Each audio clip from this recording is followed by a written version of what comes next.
Friends, मैं हूं सलोनी वर्मा और आज की इस वीडियो में हम आपको पढ़ाने वाले हैं परसेंटेज। इस वीडियो में आपको मिलेगा concept, basic, short trick, different method और इम्पोर्टेंट क्वेश्चंस भी होंगे। शर्त यह है कि आप पूरा सीखना चाहते हैं, हमारे साथ एंड तक बने रहें इस वीडियो में। स्वागत है आप सभी का आपके अपने YouTube channel SB for SB में।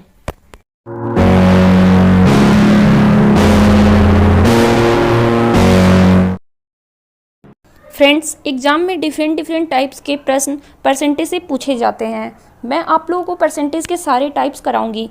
इसी को ध्यान में रखकर आज मैं कुछ प्रश्न का कलेक्शन लेकर आई हूं, जिसमें आज सिर्फ आपको मैं प्रश्न कराऊंगी, जिससे आप लोग प्रश्न की लैंग्वेज समझकर मात्र कुछ सेकंड में प्रश्न को सॉल्व करना सीख लोगे। चलिए स्टार्ट करते हैं आज का पहला प्रश्न। इस प्रश्न को सॉल्व करते हैं। प्रश्न में दे रखा है किसी वृत्त की त्रिज्या 25% बढ़ा दी जाए तो इसके क्षेत्रफल में प्रतिशत बदलाव या प्रभाव ज्ञात करें। तो इस प्रश्न को कैसे करेंगे? 25% को हम जब फ्रैक्शन में कन्वर्ट करेंगे तो होगा 1/4। हमने इसको फ्रैक्शन में कन्वर्ट किया है परसेंटेज से, तो 1/4 आएगा। अब ये 4 क्या है? ये वृत्त की त्रिज्या है, यानी कि r की वैल्यू क्या है? 4 है। लेकिन प्रश्न में दे रखा है कि वृत्त की त्रिज्या 25% बढ़ा दी जाए, यानी कि 4 का हम जब 25% निकालेंगे तो 1 होगा। 4 का आप 25% निकालोगे तो 1 आएगा। तो हमने क्या किया है, वृत्त की त्रिज्या पहले 4 थी, अब इसमें हमने 1 बढ़ा दिया तो क्या निकल के आ जाएगा? 5 हो जाएगा। तो अब क्या करते हैं, ये 5 क्या है? ये 25% बढ़ाने पर वृत्त की त्रिज्या है और पहले वृत्त की त्रिज्या क्या थी? 4 था। अब क्या करते हैं, आगे प्रश्न में दे रखा है तो इसके क्षेत्रफल में प्रतिशत बदलाव ज्ञात करें। तो इसका क्षेत्रफल निकालेंगे। वृत्त का क्षेत्रफल क्या होता है? वृत्त का क्षेत्रफल πr², ये इसका फॉर्मूला होता है। तो हम क्या करते हैं कि ये r² की जगह पे 4 रखेंगे तो ये क्या हो जाएगा? 16 हो जाएगा। और यहाँ पर r² की जगह पे हम 5 रखते हैं तो ये क्या हो जाएगा? 25 हो जाएगा। साथ में ये पाई भी दे रखा है तो हमने पाई भी लिख लिया, क्योंकि हमें r का मान हमने सिर्फ रखा है ना। अब क्या हो गया, पहले वृत्त का क्षेत्रफल क्या था? 16 पाई था। अब वृत्त का क्षेत्रफल क्या है? 25 पाई है। तो कितना अधिक है? +9 पाई अधिक है। +9 पाई अधिक है। प्रश्न में पूछा है कि प्रतिशत में पूछा है, प्रश्न में पूछा है प्रतिशत में। तो हम क्या करते हैं कि इसको 9 पाई तो अधिक है और पहले वृत्त का क्षेत्रफल क्या था? 16 पाई। तो हम इसको लिखेंगे, अपॉन में हम इसको लिखेंगे, ना कि इसको नहीं लिखना है। इसको लिखेंगे क्योंकि पहले वृत्त का क्षेत्रफल यही था। तो जो रियल क्षेत्रफल होता है, रियल वैल्यू होती है, हम पहले उसे ही लिखते हैं। फिर परसेंटेज में पूछा है तो 100 का गुणा कर देंगे। अब जब ये पाई से पाई कट जाएगा तो 900 में जब 16 का भाग देंगे तो निकल के आएगा 56 सही 1/4%। ये आपका आंसर निकल के आएगा। अब आप लोगों को हम एक चीज़ और बता देते हैं कि जब भी वृत्त छोटा हो या वृत्त बहुत बड़ा हो, पाई की वैल्यू क्या होती है? हमेशा 22/7 होती है।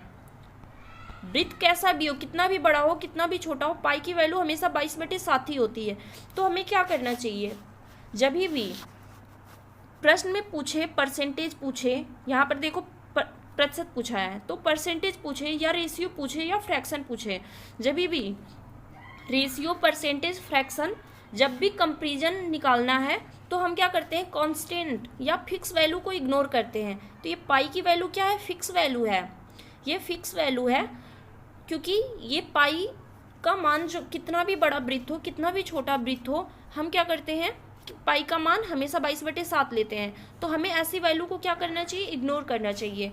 क्योंकि आप लोग देखो, अगर हम इस प्रश्न को ऐसे भी सॉल्व करते, इस प्रश्न को जैसे कि पाई का मान क्या था? r की वैल्यू क्या थी? r की वैल्यू पहले क्या थी? 4 थी। त्रिज्या पहले क्या था? 4 था। 25% बढ़ाने पर त्रिज्या क्या हो गया? 5 हो गया। 5 हो गया। और क्षेत्रफल बराबर क्या होता है? वृत्त का क्षेत्रफल बराबर πr² होता है। तो हम क्या करते हैं? इसको इग्नोर कर देते हैं क्योंकि प्रश्न में परसेंटेज पूछा है, सिर्फ हम इसको लिखते हैं। तो r² बराबर क्या होगा? 4²। और यहाँ पर हमने त्रिज्या की वैल्यू 5 ले ली है, r बराबर, तो यहाँ पे 5² होगा। अब ये क्या होगा? 16 और ये हो जाएगा 25। कुल कितना अधिक है? 9 अधिक है। 9 अधिक है तो हम क्या करते हैं? 9 और परसेंटेज पूछा है तो ये 16 लिखेंगे अपॉन में, और परसेंटेज पूछा है तो 100 से गुणा कर देंगे। अब क्या करेंगे, 900 में जब 16 से भाग देंगे तो 56 से ही 1/4% आएगा। आप लोगों को यहाँ से क्या पता चला कि ये जब भी फिक्स वैल्यू दी होती है तो हम क्या करते हैं, इसे इग्नोर करते हैं, इसको लेके नहीं चलना होता है। इसको आप लिखोगे तो बेवजह प्रश्न लॉन्ग लगेगा और थोड़ा डिफिकल्ट भी लगता है, तो इसे लिखना ज़रूरी नहीं है। हमेशा याद रखेंगे कि जब भी फिक्स वैल्यू या कांस्टेंट दिया होता है और प्रश्न में रेशियो, परसेंटेज या फ्रैक्शन निकालना होता है तो हम क्या करते हैं, इसे ऐसी वैल्यू को हम इग्नोर करते हैं। चलिए कुछ अगला प्रश्न हम करके समझाते हैं, जिससे कि इस टाइप के और भी प्रश्न आप लोगों की ईजिली क्लियर होंगे कि ऐसे प्रश्न को कैसे हम सॉल्व करते हैं। चलिए अगला प्रश्न देखते हैं। आज का दूसरा प्रश्न है, आयत की लंबाई 37 से 1/2% बढ़ा दी जाए तथा चौड़ाई को 20% कम कर दी जाए तो क्षेत्रफल में परिवर्तन ज्ञात करें। क्षेत्रफल में परिवर्तन पूछ रहा है तो कैसे करेंगे। सबसे पहले यहाँ पे लिखते हैं लंबाई और ये चौड़ाई, L से लंबाई और B से चौड़ाई को डिनोट कर लिया। यहाँ पर 37 से 1/2% को फ्रैक्शन में कन्वर्ट करेंगे, भिन्न के रूप में कन्वर्ट करेंगे तो क्या आएगा, 3/8 आएगा। ये 8 क्या है, लंबाई है। पहले लंबाई क्या थी, 8 थी।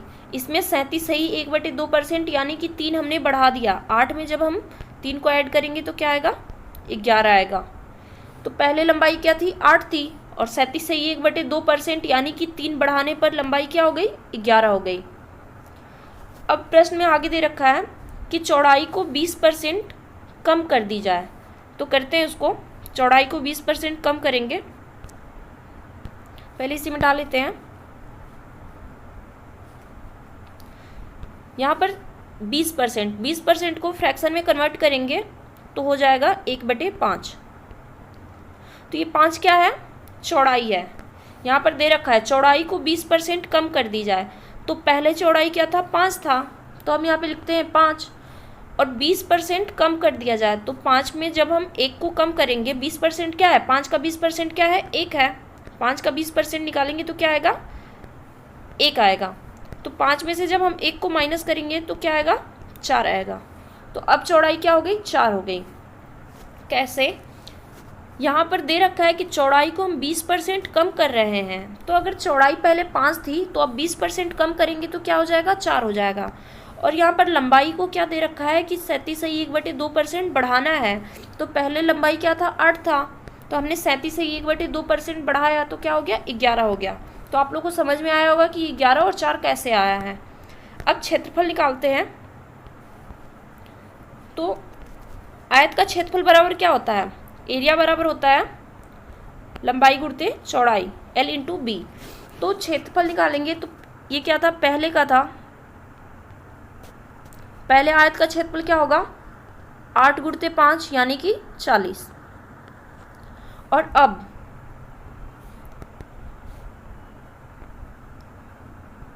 आयत का क्षेत्रफल क्या होगा, फॉर्मूला तो यही है ना कि एरिया बराबर L × B होगा, तो हम क्या करते हैं, इसका मल्टीप्लाई कर देंगे। तो अब क्या हो गया, 44।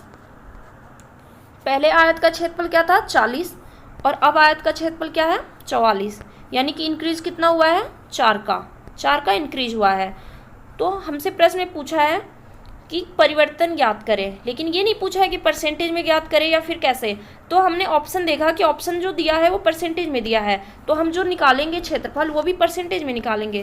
तो यहाँ पर 4 का जब हम इंक्रीज किया है, ये पहले 40 था और अब 44 है, तो 4 का इंक्रीज किया है, तो हम करते हैं यहाँ पर 4, और अपॉन में क्या लिखेंगे, जो पहले की वैल्यू थी, जो आयत का क्षेत्रफल पहले था, रियल वैल्यू, हम उसको अपॉन में लिखते हैं। और 100 का मल्टीप्लाई इसलिए करेंगे क्योंकि ऑप्शन जो दिया है परसेंटेज में दिया है, तो उत्तर लाने के लिए हम 100 का मल्टीप्लाई करते हैं। इसको कटाएंगे तो ये 4 से 4 कट जाएगा, और ये 1 0 से ही 1 0 ये कटेगा, यानी कि क्या निकल के आ गया, 10%। 10% ये क्या है, इस प्रश्न का उत्तर है। यहाँ पर ऑप्शन सी बिल्कुल सही है। आप लोग समझ पा रहे होंगे कि ये प्रश्न मैंने कैसे सॉल्व किया है। चलिए अगला प्रश्न करते हैं। आज हम आप लोगों को सेम टाइप के प्रश्न करा रहे हैं, ताकि आगे आप लोग को जब भी प्रश्न मिले तो आप लोग ऐसे प्रश्न को देखते ही सॉल्व कर लो, कोई कन्फ्यूजन ना रहे। इसीलिए हम प्रैक्टिस भी करा दे रहे हैं ऐसे प्रश्नों की। प्रश्न में दे रखा है किसी वर्ग की भुजाएं 40% बढ़ाई जाए, 40% बढ़ाई जाए तो क्षेत्रफल में परिवर्तन, एरिया में चेंजमेंट पूछ रहा है, तो कैसे करेंगे। ये 40% को फ्रैक्शन में पहले कन्वर्ट करते हैं। तो 40% को फ्रैक्शन में कन्वर्ट करेंगे तो क्या आएगा, 2/5। ये भिन्न के रूप में कन्वर्ट हो गया। अब ये 5 क्या है, साइड है, वर्ग का भुजा है, तो यहाँ पर लिखते हैं साइड। पहले साइड क्या था, 5 था, पहले साइड क्या थी, 5 थी। अब इसमें क्या दे रखा है प्रश्न में कि 40% बढ़ाई जाए, यानी कि 5 का 40% क्या होगा, 2 होगा। तो पहले भुजा क्या थी, 5 थी, और हम इसमें 40% यानी कि 2 को ऐड कर देंगे, तो ये भुजा क्या हो जाएगी, 7 हो जाएगी। तो यहाँ पर 7 निकल के आ गया। ये 7 कैसे हुआ है, 5 का जब हमने 40% निकाला है तो क्या आया है, 2 आया है। ये 2 तो इसी का परसेंटेज होता है ना, इसका इतना % 2 होता है। फिर हमने क्या किया, ये 2 को ऐड कर दिया है, क्योंकि बढ़ाने का मतलब होता है जोड़ना। तो हमने जब ऐड किया है तो 7 आ गया है। तो पहले भुजा क्या थी, 5, और अब भुजा क्या है, 7 है। ये पहले और ये अब यानी कि 40% बढ़ाने के बाद। इसे मिटा देते हैं। अब यहाँ पर पूछा है क्षेत्रफल में परिवर्तन, तो पहले हम क्षेत्रफल निकालेंगे। तो वर्ग की भुजा बराबर क्या होता है, साइड का स्क्वायर। वर्ग की भुजा बराबर क्या होता है, साइड की स्क्वायर, यानी कि भुजा का स्क्वायर। तो हम क्या करते हैं, साइड क्या है, पहले साइड क्या थी, 5 थी, तो 5 का हम जब स्क्वायर करेंगे तो क्या होगा, 25। और अब भुजा क्या है, 7 है, यानी कि 40% बढ़ाने के बाद भुजा क्या निकल के आई है, 7 आई है। तो हम क्या करते हैं, 7 का जब स्क्वायर करेंगे तो क्या होगा, 49 होगा। यानी कि वर्ग का क्षेत्रफल पहले 25 था और अब वर्ग का क्षेत्रफल क्या है, 49 है। यानी कि कितने का डिफरेंस है, कुल 24 का डिफरेंस है। 25 में हम 24 जोड़ेंगे तो 49 आ जाएगा। तो हम क्या करते हैं कि यहाँ पर पूछा है क्षेत्रफल में परिवर्तन, लेकिन परसेंटेज में हमें निकालना है। तो 24 को, ये 24 निकल के आ गया, इसका डिफरेंस क्या हुआ, 24। अब अपॉन में क्या लिखेंगे, अपॉन में 25 लिखेंगे। 25 क्यों, क्योंकि जो रियल वैल्यू होती है, जो पहले का क्षेत्रफल था, हम वो लिखेंगे। ये तो बढ़ाने के बाद आया है ना क्षेत्रफल, तो हम इसको नहीं लिखेंगे, हम इसको लिखेंगे। फिर क्या करते हैं, परसेंटेज में निकालने के लिए 100 से गुणा करते हैं। अब ये कट जाएगा 4 बार में, तो 24 में हम 4 का जब गुणा करेंगे तो क्या आएगा, 96%। ये इस प्रश्न का क्या है, आंसर है। क्षेत्रफल में परिवर्तन कितना हुआ है, 96% का। तो ऑप्शन बी बिल्कुल सही है। अगला प्रश्न करते हैं। आप लोग को चीज़ें और भी अच्छे से प्रश्न क्लियर हो रहे होंगे कि ऐसे प्रश्न को हम कैसे सॉल्व करते हैं। एग्जाम में जब भी हम सॉल्व करें तो ऐसे ही सॉल्व करते हैं, क्योंकि ये बहुत ईजिली सॉल्व हो जाता है इस ट्रिक से। चलिए अगला प्रश्न करते हैं। किसी लंबवर्ती बेलन की आधार त्रिज्या 40% बढ़ा दी जाए तथा इसकी ऊंचाई 37 से 1/2% घटा दी जाए तो इसके आयतन में प्रतिशत परिवर्तन पूछ रहा है। यानी कि जब भी परसेंटेज में वैल्यू पूछता है, रेशियो में पूछता है या फ्रैक्शन में पूछता है, तो हम जो फिक्स वैल्यू होती है, जो कांस्टेंट वैल्यू होता है, उसको हम क्या करते हैं, इग्नोर कर देते हैं। उसको हम जब प्रश्न सॉल्व करते हैं तो उसमें इन्वॉल्व ही नहीं करते हैं, उसको छोड़ के और बाकी जो अदर कैलकुलेशन होता है उसे हम करते हैं। तो यहाँ पर दे रखा है कि त्रिज्या को 40% बढ़ा दिया जाता है। तो 40% को जब हम फ्रैक्शन में कन्वर्ट करेंगे तो अभी बताया हमने कि 2/5 आएगा। तो ये क्या है, त्रिज्या हमने r लिख लिया। तो ये क्या है, नीचे की वैल्यू 5, ये त्रिज्या है, ये रियल वैल्यू है। तो हम यहाँ पे त्रिज्या 5 लिख लेते हैं। लेकिन फिर बोला है प्रश्न में कि 40% बढ़ा दी जाए, तो 5 का 40% हम बढ़ाएंगे तो क्या आएगा, 2 आएगा। तो 5 में हम जब 2 जोड़ेंगे तो क्या आएगा, 7। तो हम लिखते हैं इसको, यहाँ पर 7 लिखते हैं। यानी कि पहले त्रिज्या क्या थी, पहले त्रिज्या 5 था और अब 40% बढ़ाने के बाद त्रिज्या क्या हो गया है, 7 हो गया है। ये अब प्रेजेंट का। सेम वैसे दिया है यहाँ पर 37 से 1/2% घटा दी जाए ऊंचाई को। तो यहाँ पे हम h लिखते हैं। h की वैल्यू क्या होगी, 37 से 1/2%। इसे कन्वर्ट करते हैं फ्रैक्शन में। 37.1/2% को फ्रैक्शन में हम जब कन्वर्ट करेंगे तो आएगा 3/8। तो ये क्या है, नीचे की वैल्यू रियल वैल्यू है, तो ये क्या है, ऊंचाई है। पहले ऊंचाई क्या थी, 8 थी, और इसमें 37.1/2% घटा दिया गया। 37.1/2% घटाएंगे यानी कि 3 को घटाएंगे, किस में से, 8 में से, 8 में से 3 को। ये 3 क्या है, 37.1/2% है, किसका, 8 का। तो 8 का 37.1/2% घटाएंगे तो क्या होगा, 5 होगा। तो पहले त्रिज्या क्या था, पहले त्रिज्या 8 था, और अब त्रिज्या क्या हो गया है, घटाने के बाद 8 में से 3 को हमने जब घटाया तो क्या आ गया, 5 आ गया। ये आप लोगों को समझ में आ गया होगा कि ये कैसे आया है। अब क्या करते हैं, लंबवर्ती बेलन का आयतन, आयतन में परिवर्तन पूछा है ना, तो आयतन, लंबवर्ती बेलन का आयतन क्या होता है, बेलन का आयतन होता है πr² h। लंबवर्ती बेलन का आयतन का फॉर्मूला होता है πr² h। तो हम क्या करते हैं, ये पाई को इग्नोर करेंगे, पाई को लिखेंगे ही नहीं, पाई को छोड़ देते हैं, सिर्फ हम r² h की वैल्यू लिखेंगे। तो यहाँ पर r की वैल्यू क्या है, 5 है, तो हम यहाँ पे लिखते हैं 5², और h की वैल्यू क्या है, 8 है, तो हम लिखते हैं यहाँ पे 8। तो जब 25 का हम 8 में गुणा करेंगे तो क्या निकल के आएगा, 200। क्या होगा, 200।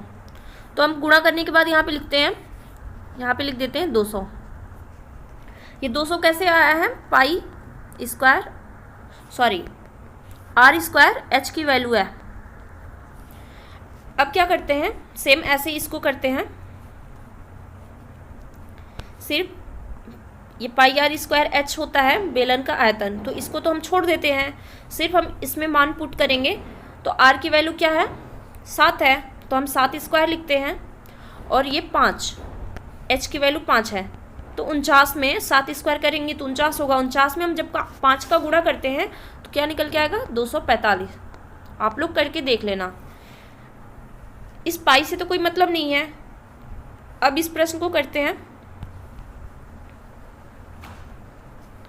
यहाँ पर ये क्या था, बेलन का आयतन पहले क्या है, 200, और अब बेलन का आयतन क्या है, 245, यानी कुल कितना अधिक है, 45 अधिक है, 200 और ये 245, तो 45 अधिक है, कितने पर, तो अपॉन में ये 200 लिखेंगे रियल वैल्यू को, क्योंकि पहले आयतन क्या था, 200 था, और ये बढ़ाने के बाद आया है, तो जो बढ़ा हुआ है उसको नहीं, जो रियल में आयतन था उसको लिखेंगे। और परसेंटेज में निकालना है तो हम 100 से मल्टीप्लाई कर देते हैं, ये कट जाएगा। तो 45 में हम जब 2 का भाग देंगे तो क्या निकल के आएगा, 22.5%। ये क्या है, इस प्रश्न का उत्तर है, इस प्रश्न का आंसर यही होगा। तो ऑप्शन ए यहाँ पर फर्स्ट ऑप्शन सही है। उम्मीद करते हैं आज का हमने जो भी प्रश्न कराया आप सबको आसानी से समझ आया होगा। जिनको परसेंटेज के इस टाइप के प्रश्न करने में पहले दिक्कत होती थी उनके लिए आज का क्लास बहुत ही बेनिफिट रहा होगा, और जो लोग ऐसे प्रश्न सॉल्व कर लेते हैं आज उनका भी प्रैक्टिस हो गया होगा। मैथ पढ़ने के लिए आप लोग हमारे साथ जुड़ सकते हैं।